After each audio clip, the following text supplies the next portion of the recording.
All right, welcome to the cooking demo video for the breakfast scramble, the leftover beef and spinach scramble. And I wanted to show this one because I wanted to highlight a couple of things. One, people might not be as familiar with cooking eggs, and so I wanted to show you quick and easy ways to do it. But two, I wanted to highlight the fact that I mentioned early on that these menu planners and the recipes are a guide, not a prescription. You can tweak them to your own taste, needs, and convenience. And so, doing breakfast scrambles to me is a fantastic breakfast. Eggs are one of nature's perfect foods, a blend of protein, healthy fats, and essential nutrients. But two, they're great ways to use leftovers. Leftover veggies, leftover proteins. I'll incorporate rices and beans in there. Really, I just take a bunch of leftover foods and mix them all up with some scrambled eggs and some veggies. And they're great, convenient breakfasts, lunch, or after workout snack.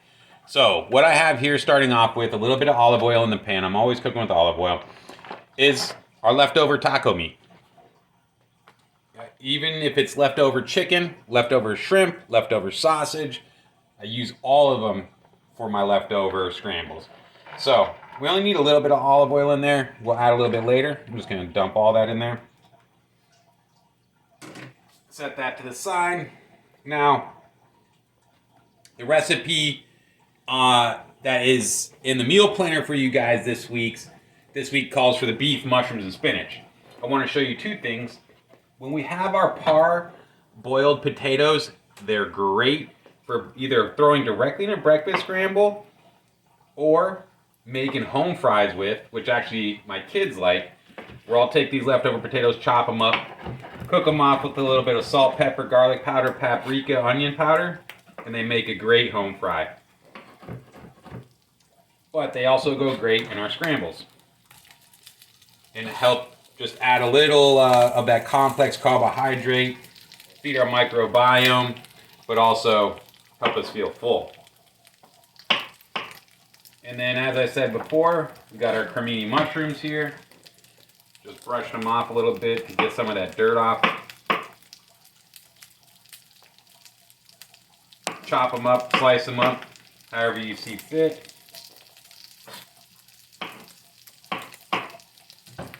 Now, one thing to be conscious of when you're sauteing and cooking up mushrooms like this, they're like a sponge. They will soak up your oil quite a bit. And you don't want to keep adding too much oil. Because even though olive oil is a great healthy fat, it is still calorie dense. Something I talk about, calorie density, with my clients and in my fundamentals of nutrition course. You know, other things I'll do. I got some leftover cherry tomatoes that we had from Monday night's dinner and that we've been using in our salads if we've been making those this week. Greens. I just always keep this kind of big container of spinach around, and I mix it into my scrambles. I mix it into stir fries. I mix it into all kinds of different veggies or curries and dishes that I'm doing. Be careful with your Teflon pans and if you're using metal. Now the pan looks quite overfull right here, which is fine, but that spinach is going to wilt down quite a bit as everything kind of heats up. So you can add spinach in a little bit at a time, but it's going to shrink down quite a bit on us as it heats up and wilts here. So I'll just kind of work it to the bottom of the pan. All right. And in the recipe there, I talk about just cracking eggs directly into the pan, which you can certainly do. And because I already have a bunch of ingredients in here, I'm only throwing a couple eggs in. So it's a little bit less of a scramble, more like a beef mixture with a couple eggs in it. But you can go heavy on the eggs, you can go heavy on the filling, whatever you'd like there. Gonna add a little salt and pepper to our mix, but we already have some good seasoning from the taco spiced beef from the Tuesday night. I just cooked off all the beef. It's all coming together here. You can see the spinach cooked down quite a bit. So take this kind of concept and apply it to whatever you want. Whatever leftover veggies you have. I do all kinds of different egg dishes. And for my clients that are part of the membership, I do different weekly meal planners, and I showcase different ways to eggs, whether it's do baked egg cups, quiches, frittatas, or scrambles. And to me, it's just about what works for you. So for some people, a baked egg cup is convenient, grab and go. And as you can see, this is more than enough beef and egg mixture for one day.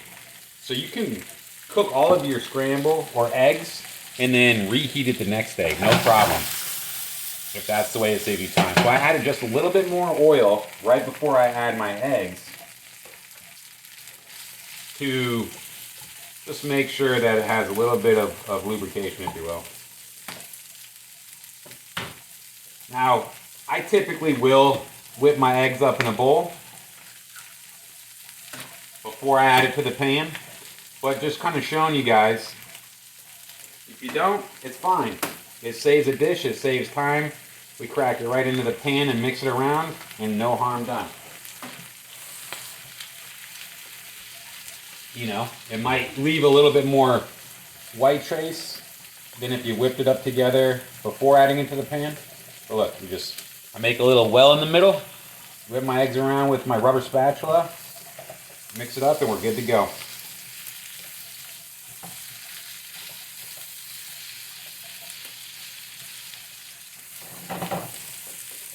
Other great items to add to this would be olives, if we had that, topping it with avocado, or mixing the avocado in. I'll often finish off my eggs with some salsa, or sriracha, or Cholula. All great additions and condiments for what we want to support our health and wellness goals. You don't want to mess with the eggs too much. Want to let it kind of cook on the bottom there.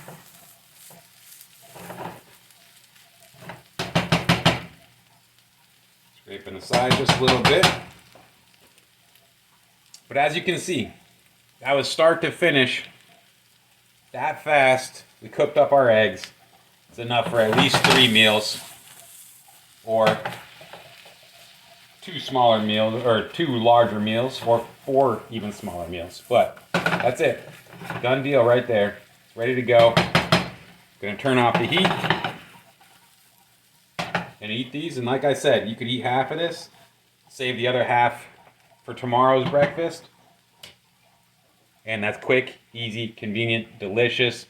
Final little touch on there in the recipe, and I encourage you guys not to skip this part, is the nutritional yeast. Nutritional yeast is something I use a ton of.